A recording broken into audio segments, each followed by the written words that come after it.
সংবাদ সবাইকে স্বাগত জানাচ্ছি। আমি ফিরোজ তোহা। শুরুতে সংবাদ শিরোনাম জানিয়ে দেব এই মুহূর্তে হাতে পাওয়া সর্বশেষ গুরুত্বপূর্ণ আপডেট বাংলা সংবাদ। শুরুতেই থাকছে মধ্যরাতে হঠাৎ উত্তাল ঢাকা বিশ্ববিদ্যালয়, হল ছেড়ে রাস্তায় বেরিয়ে এসেছেন হাজার হাজার শিক্ষার্থীরা। কোটা সংস্কার আন্দোলন প্রসঙ্গে প্রধানমন্ত্রী শেখ হাসিনার বক্তব্যের প্রতিবাদে মধ্যরাতে উত্তাল হয়ে ওঠে ঢাকা বিশ্ববিদ্যালয়। রোববার রাত 11:15টার দিকে বৈষম্য বিরোধী ছাত্র আন্দোলনের ডাকে সাড়া দিয়ে শিক্ষার্থীরা বিক্ষোভ মিছিল নিয়ে রাস্তায় নেমে পড়েন। বিশ্ববিদ্যালয়ের ছাত্রী হলসহ প্রত্যেকটি হলের শিক্ষার্থীরা এই বিক্ষোভ মিছিলে অংশ নিয়েছেন। এবারে জানাবো রাজাকারের নাতি ইস্যু, ক্ষুব্ধ হয়ে ছাত্রলীগে পদত্যাগের হিড়িক। ঢাকা বিশ্ববিদ্যালয় এবং কেন্দ্রীয় ছাত্রলীগের অনেক নেতা সোশ্যাল মিডিয়ায় স্ট্যাটাস দিয়ে পদত্যাগ করছেন। এছাড়া সরকারি চাকুরিতে কোটা ব্যবস্থা সংস্কারের দাবিতে আন্দোলনকারীদের অবমাননা করা হয়েছে দাবি করে রাতে বিভিন্ন হলেই মিছিল করেছেন শিক্ষার্থীরা। জানাবো নগরবাসী গরমে পুড়ে বৃষ্টিতে ডুবে সরকার নির্বিকার।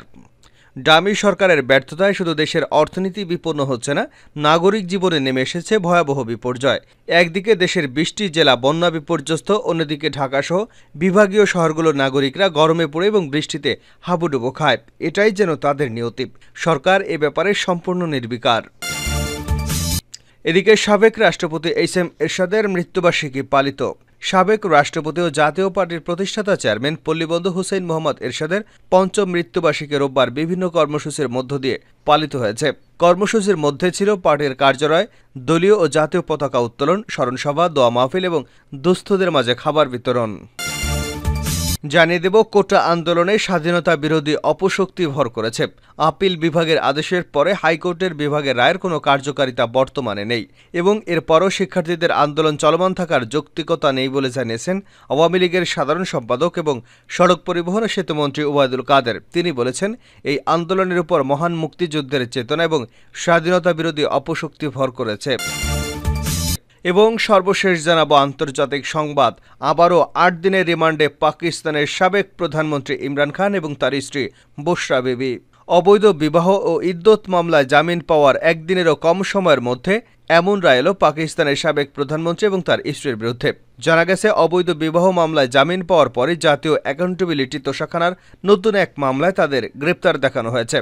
পাকিস্তানের সাবেক এই প্রধানমন্ত্রী ইমরান খান এবং তার স্ত্রী বুশরা বিবিকে 8 দিনের রিমান্ড মঞ্জুর করেছেন দেশটির একটি আদালত। এতক্ষণ শিরোনাম শুনছিলেন, এবার বিস্তারিত। প্রিয় দর্শক, আপনি যদি এই চ্যানেলে নতুন হয়ে থাকেন, ভিডিওটি দেখতে দেখতে চ্যানেলটি সাবস্ক্রাইব করে আমাদের সঙ্গেই থাকুন। আর এই ভিডিও সম্পর্কে আপনি আপনার মূল্যবান মতামতটি কমেন্ট বক্সে জানিয়ে দিন। আর হ্যাঁ প্রিয় দর্শক, জানিয়ে দিন ভিডিওটি কোথা থেকে দেখছেন। মধ্যরাতে হঠাৎ করে উত্তাল ঢাকা বিশ্ববিদ্যালয়, হল ছেড়ে রাস্তায় শিক্ষার্থীরা। কোটা সংস্কার আন্দোলন প্রসঙ্গে প্রধানমন্ত্রী শেখ হাসিনার বক্তব্যের প্রতিবাদে মধ্যরাতে উত্তাল হয়ে উঠেছে ঢাকা বিশ্ববিদ্যালয়।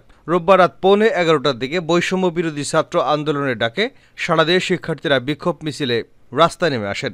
বিশ্ববিদ্যালয়ের ছাত্রী হলসহ প্রত্যেকটি হলের শিক্ষার্থীরা এই বিক্ষোভ মিছিলে অংশ নিয়েছেন। শিক্ষার্থীরা জানান, প্রধানমন্ত্রী শেখ হাসিনার বক্তব্যে তারা চরম ক্ষুব্ধ। এর প্রতিবাদ জানাতেই তারা বিক্ষোভ মিছিল করেছেন।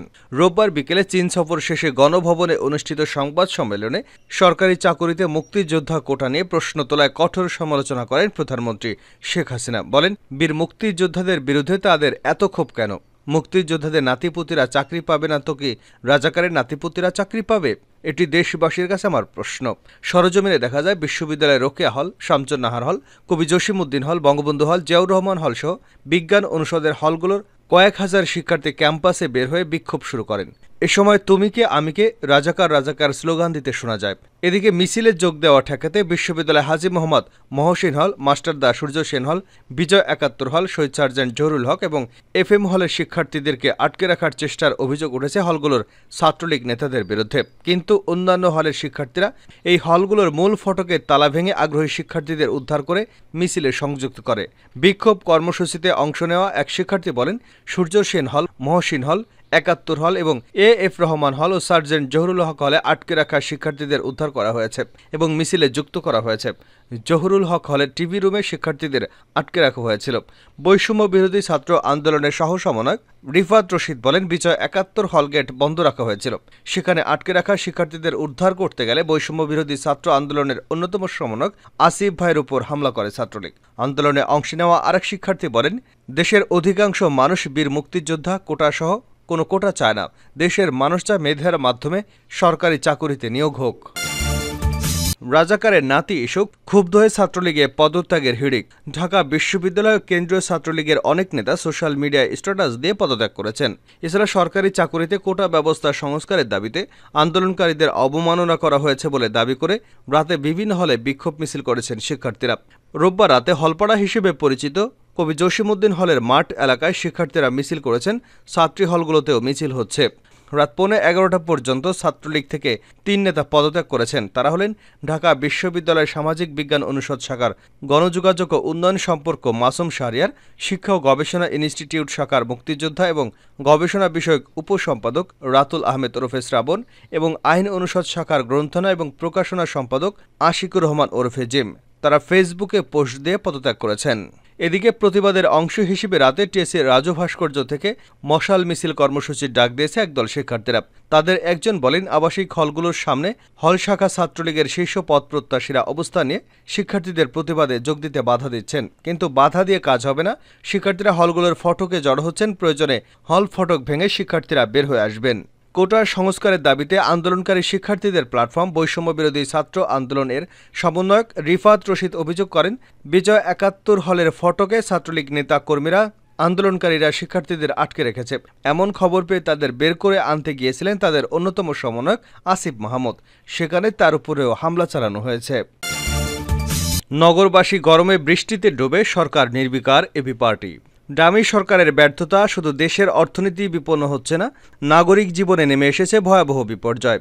একদিকে দেশের 20টি জেলায় বন্যায় বিপর্যস্ত, অন্যদিকে ঢাকাসহ বিভাগীয় শহরগুলোর নাগরিকরা গরমে পড়ে বৃষ্টিতে হাবুডুবু খায়। এটাই যেন তাদের নিয়তি। সরকার এ ব্যাপারে সম্পূর্ণ নির্বিকার। রোববার এক মিডিয়া ব্রিফিংয়ে এসব অভিযোগ করেন আমার বাংলাদেশ পার্টি, এবি পার্টির কেন্দ্র নেতারা। দুপুর 2টায় বিজয়নগরে দলের কেন্দ্রীয় কার্যালয়ে এক মিডিয়া ব্রিফিংয়ে অনুষ্ঠিত হয়। সম্প্রতি 3 ঘণ্টার বৃষ্টিতে ঢাকাসহ দেশের বিভিন্ন গুরুত্বপূর্ণ শহর তলিয়ে যাওয়া এবং নগর জীবনে মারাত্মক ক্ষতিগ্রস্ততার প্রেক্ষাপটে এই মিডিয়া ব্রিফিংয়ের আয়োজন করা হয়। এবি পার্টির যুগ্ম সদস্য সচিব ব্যারিস্টার আসাদুজ্জামান ফুয়াদ দলের পক্ষ থেকে প্রাসঙ্গিক বিষয় ব্রিফ করেন এবং সাংবাদিকদের করা বিভিন্ন প্রশ্নের জবাব দেন দলের আহ্বায়ক এএফএম সুলাইমান চৌধুরী, সদস্য সচিব মুজিবুর রহমান মঞ্জু এবং কেন্দ্রীয় কমিটির অন্যতম সদস্য লেফটেন্যান্ট কর্নেল দিদারুল ইসলাম। ব্রিফিংকালে ব্যারিস্টার আসাদুজ্জামান ফুয়াদ বলেন, গত 12 জুলাই কয়েক ঘণ্টার বৃষ্টিতে গোটা ঢাকা শহর পানির নিচে তলিয়ে গেছে। 130 মিলিমিটার বৃষ্টিপাতে পুরো ঢাকা অচল হয়ে পড়ে। অথচ কিছুদিন আগেই ঢাকার 2 মেয়র প্রায় 750 কোটি টাকা ব্যয় করেছেন পানি নিষ্কাশনের জন্য। জনগণ জানতে চায় টাকা কোথায় গেল। আমরা বিভিন্ন মিডিয়ায় দেখেছি ঢাকার ব্যবসায়ীরা এই বৃষ্টিতে কয়েকশো কোটি টাকার ক্ষতিতে পড়েছেন।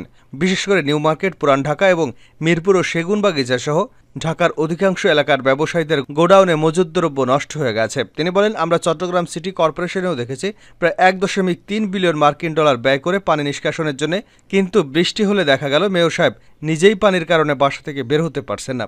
বাস্তবতা হলো দেশে কোনো পানি নিষ্কাশন, পয় নিষ্কাশন বা বর্জ্য নিষ্কাশন ব্যবস্থার কোনো সিস্টেম গড়ে তোলা হয়নি। শুধু বরাদ্দকৃত অর্থ লুট করাই এ দখলদার আওয়ামীদের একান্ত উৎসব। তিনি জনগণের উদ্দেশ্যে বলেন, আমাদের নিজেদেরও সচেতন থাকতে হবে পরিবেশ সম্পর্কে, বিশেষ করে যত্রতত্র প্লাস্টিক, পলিব্যাগ ফেলা বন্ধ করতে হবে। 1995 সালে পরিবেশ সংরক্ষণ আইনে পলিথিন ব্যাগ উৎপাদন, বিক্রয় এবং ব্যবহার নিষিদ্ধ করে আইন করা হলেও এখনও তা কার্যকর করা হচ্ছে না, বরং সর্বত্র পলিথিনে সয়লাভ হয়ে পড়েছে। এই আইনটি যথাযথ কার্যকর করলে দেশে পাটের সঠিক ব্যবহার বাড়ত, সেই সঙ্গে পরিবেশও এই বিপর্যয়কর পরিস্থিতি থেকে রক্ষা পেত। সাবেক রাষ্ট্রপতি এইচ.এম. এরশাদের মৃত্যুবার্ষিকী পালিত। সাবেক রাষ্ট্রপতি ও জাতীয় পার্টির প্রতিষ্ঠাতা চেয়ারম্যান পল্লীবন্ধু হুসেইন মোহাম্মদ এরশাদের পঞ্চম মৃত্যুবার্ষিকী রোববার বিভিন্ন কর্মসূচির মধ্য দিয়ে পালিত হয়েছে। কর্মসূচির মধ্যে ছিল পার্টির কার্যালয়ে দলীয় জাতীয় পতাকা উত্তোলন, স্মরণসভা, দোয়া মাহফিল, দুস্থদের মাঝে খাবার বিতরণ। 8 দিনের রিমান্ডে ইমরান খান, বুশরা বেবি।